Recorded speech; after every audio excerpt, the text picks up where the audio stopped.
Magandang gabi, Angelo. Pwede mo akong tawaging Carlo. Hanggang ngayon, hindi ko pa rin alam kung anong klasing bagay ang nakasama ko sa apartment na yon. Pero sigurado akong hindi iyon normal. Lumipat ako sa isang lumang apartment malapit sa trabaho ko. Murang-mura ang renta kaya agad ko itong kinuha kahit medyo luma na ang building. Tahimik ang lugar at sa unang tingin, wala namang kakaiba. Pero ilang araw pa lang akong nakatira doon, may napansin na akong kakaiba. Tuwing madaling araw, may naririnig akong mabagal na yapak sa hallway. Hindi siya tulad ng normal na lakad ng tao. Mabagal siya, mabigat, at parang paulit-ulit lang sa parehong lugar. Noong una hindi ko na lang pinansin. Akala ko may kapitbahay lang na galing trabaho or night shift. Pero habang tumatagal, napansin kong hindi siya pumapasok sa kahit anong unit. Parang naglalakad lang siya sa hallway paikot-ikot. Isang gabi, habang nakahiga ako, narinig ko ulit ang pamilyar na tunog. Tok, tok, tok. Hindi yapak, katok sa pader. 3 beses lang. Akala ko kapitbahay ko sa kabilang unit. Baka naiingayan sa electric fan ko or sa TV. Kaya kumatok ako pabalik sa pader. 3 beses din. Biglang tumahimik. Akala ko tapos na. Pero ilang segundo lang ang lumipas. May narinig ulit akong katok. Hindi na sa pader. Sa pintuan ko na. Mahina lang. 3 beses ulit. Tok, tok, tok. Kinabahan ako pero tumayo pa rin ako para tingnan kung sino yon. Pagbukas ko ng pinto, wala akong nakitang tao. Tahimik ang hallway. Mahina lang ang ilaw sa dulo at walang ibang tao sa paligid. Pero may napansin akong kakaiba sa sahig. May bakas ng paa na parang galing sa putik. Ang mas nakakatakot, ang bakas ng paa ay papunta sa pintuan ko. Walang bakas palabas. Parang may taong tumayo sa harap ng pintuan ko. Tapos biglang nawala. Kinabukasan tinanong ko ang landlord kung may nakatira ba sa unit sa kabilang pader. Sandali siyang natahimik bago sumagot. Sabi niya, matagal nang bakante ang unit na yon.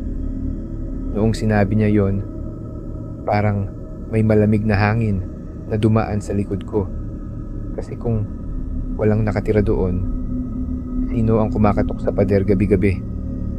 Hindi ako mapalagay, kaya isang gabi nagdesisyon akong maglagay ng cellphone sa maliit na butas ng pinto para mag-record sa hallway habang natutulog ako.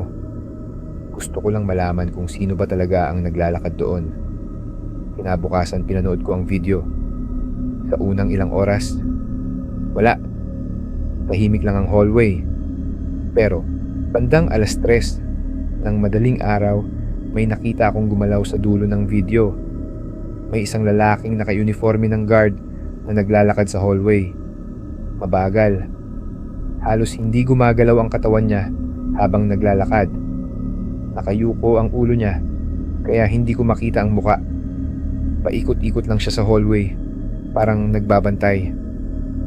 Habang pinapanood ko iyon, kinilabutan ako dahil eksaktong iyon ang tunog ng yapak na naririnig ko gabi-gabi. Pagkatapos ng ilang segundo, biglang tumigil ang lalaki. Nasa harap na siya ng pintuan ko. Dahan-dahan siyang tumingala sa kamera at doon ko nakita ang mukha niya. Parang wala siyang mata.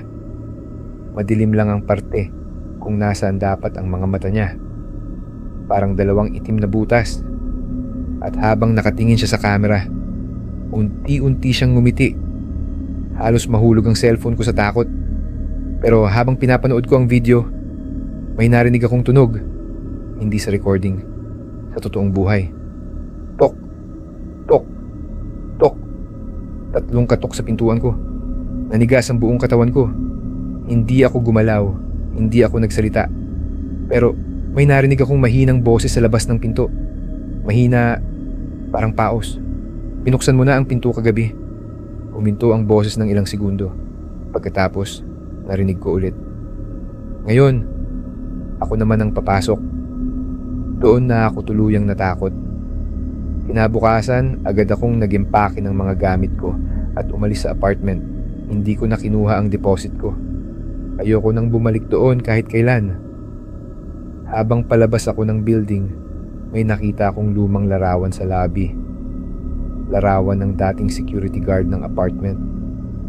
Sa ilalim ng picture, may nakasulat ang pangalan niya at ang mga tao ng buhay niya. Namatay daw siya habang nagbabantay sa hallway ng building. Ilang taon na ang nakalipas. Mag-isa, sa madaling araw, sa parehong floor kung saan ako nakatira.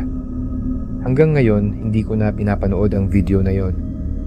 Pero minsan kapag nagigising ako ng madaling araw, parang naririnig ko ulit ang tunog ng mabagal na hakbang. At minsan, parang may naririnig akong 3 katok sa pinto. Tok, tok, tok. At sa tuwing naririnig ko iyon, naaalala ko ang sinabi ng boses na yon sa labas ng pinto. Ngayon, ako naman ang papasok.